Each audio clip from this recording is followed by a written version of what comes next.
Virgo, this is your weekly reading. It is a general reading. It is not going to resonate with every single one of you out there. This is also not Sun, Moon, or Venus sign specific.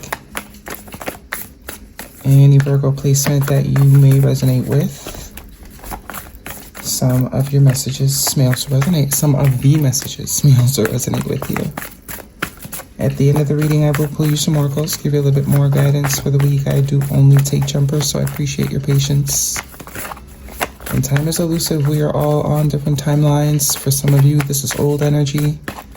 For some, this is happening now. For others, it could be more future focused.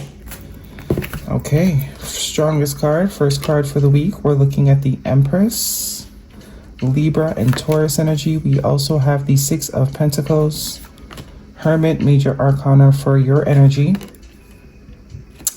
Judgment, Major Arcana, and the Sun card, Major Arcana, Leo energy could be important to you. Very beautiful energy so far. This is for the collective that has made some hard decisions recently. With this Judgment in your past, I do see some hard decisions were made, choosing to finally sort of close out some cycles, redirect your energy to self, choosing to only nurture things that have a better chance of succeeding or growing, have actually potential to grow from the nurturance that you pour into it. The Empress is very nurturing energy, right? Anything the Empress touches usually turns to gold. But that's because the Empress has discernment. He or she, it is feminine energy, but whoever this is representing knows what to put their energy into. That's why 99% of the things they decide to invest in prospers. Because not everything is worth being invested in. It's having the ability to see what is worth the effort and what is not. Your final card is the Justice card, Libra energy. We also have the Star card, Major Arcana for Aquarius, the King of Cups, and the Knight of what? Swords. 3 of Cups at the bottom of the deck. Beautiful energy. Yeah. Some of you, this is regarding some sort of connection that you might have had with someone that you've chosen to release. Romantic, non-romantic, family, however, it's going to look different for us all, but it is creating space for new love, genuine love, balanced love. Someone that has also put in time and energy into cultivating self-love. Six of Pentacles and the Sun card in your present position. This is all about what goes around comes around, the cycle of everything you have put out, all the good, all the care, all the nurturing.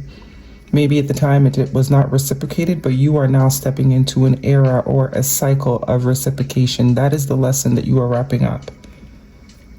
You now know that when things do not pour into you in whatever way, capacity, a job, friendship, environment, eating habits, really getting serious about where you put your time and energy. And trusting in the fact that you are worth getting the energy that you are so willing to give. The Sun card is bliss, happiness, being in flow, feeling energized. Six of Pentacles can also be a sense of generosity, which is complementing this Empress, which tells me you are naturally a very generous person, but you most likely have not been giving to things that are also generous. It's like now you're choosing solitude over partnership. If it's not giving the way you're giving, you'd rather be alone. And you're very comfortable with yourself, spending time with yourself. You do not want to and will not entertain anything that is not balanced.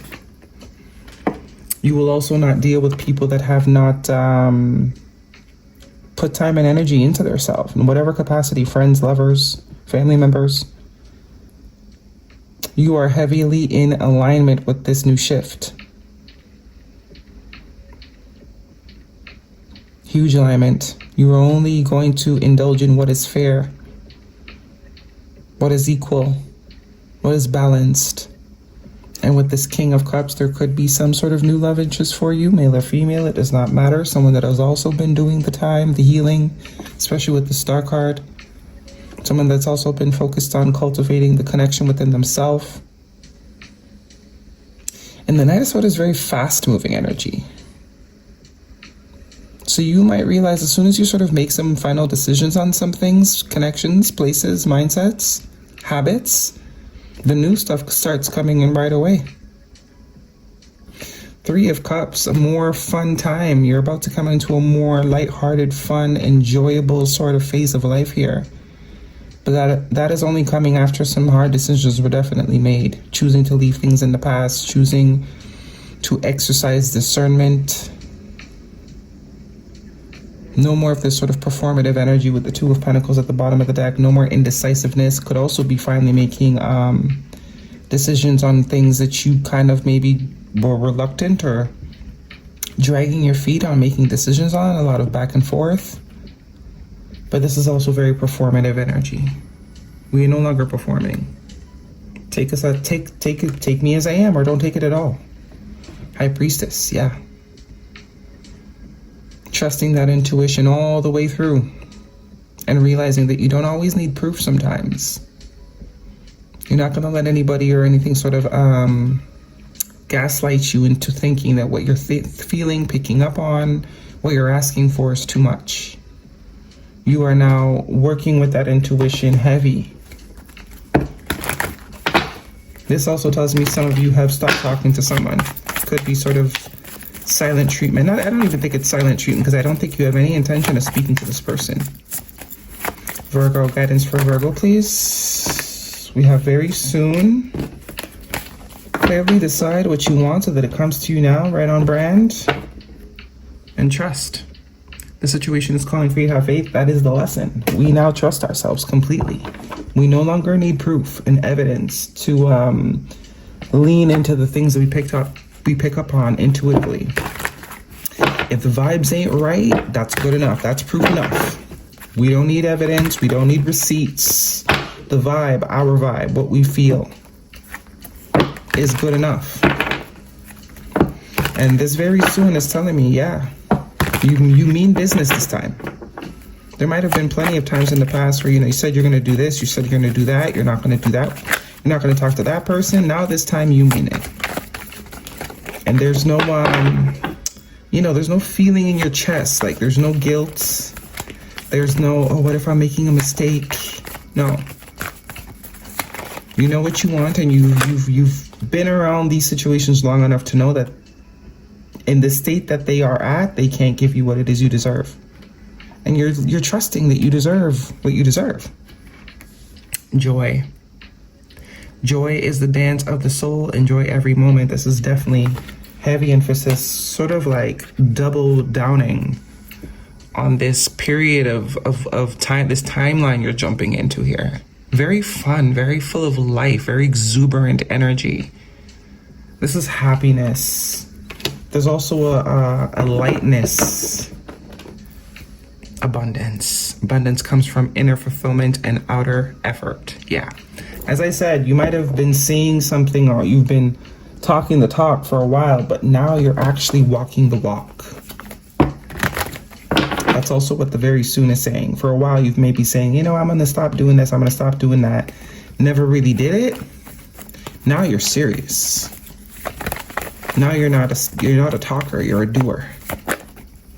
Guidance, please, for Virgo. And happy birthday, by the way.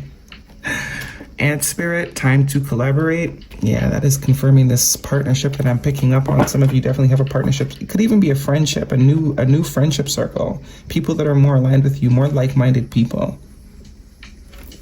And we have Owl Spirit. You see clearly now. Very much so. You're leaning into that wisdom. Also confirming this Hermit energy, which is your energy. You are now being authentic. You're honoring self. If you have to sort of put yourself aside and the things you want and desire in order to coexist with anybody, you're no longer in the space of being okay with doing that. It's not enough. Because you've never asked anyone to not be them in order to be with you. Or at least you're no longer. We have dating. Dating sites, hooking up, seeing someone, one night stands, and heartstrings, stringing along, get pregnant, entrapment, playing with feelings. See, this is what we're not doing. That's what we're not doing. We are cutting the strings. Definitely cutting the strings. Opening ourselves up to new things. Guidance, please. And as well, if you're meeting people that are not, they don't want the same things as you, they're not looking for the same things, we're not entertaining it for any second longer than the minute we find out, or this person expresses to us that they're not looking for what we're looking for. We're not waiting and seeing if their mind will get changed. Improving health. Nope, you're not looking for anything serious. Cool, bye. See ya. Back in the sea of fish you go. Guidance, please. We have an end of a tough cycle approaches. Full moon in Capricorn, yeah. Telling me, confirming to me that definitely have learned some karmic lessons in totality. Not just bits of a lessons, but the whole lesson. And it's time to take action. New moon in Aries. Yeah, that's confirming to me the doer and not the talker. Becoming the doer and not the talker. You know, you've been threatening people to leave. You're actually leaving this time. You also have new moon and full moon, which is complete cycles. Okay, that is your reading, Virgo. Hopefully it resonates with you. Thumbs me up. Don't forget to subscribe. I'll see you guys next week.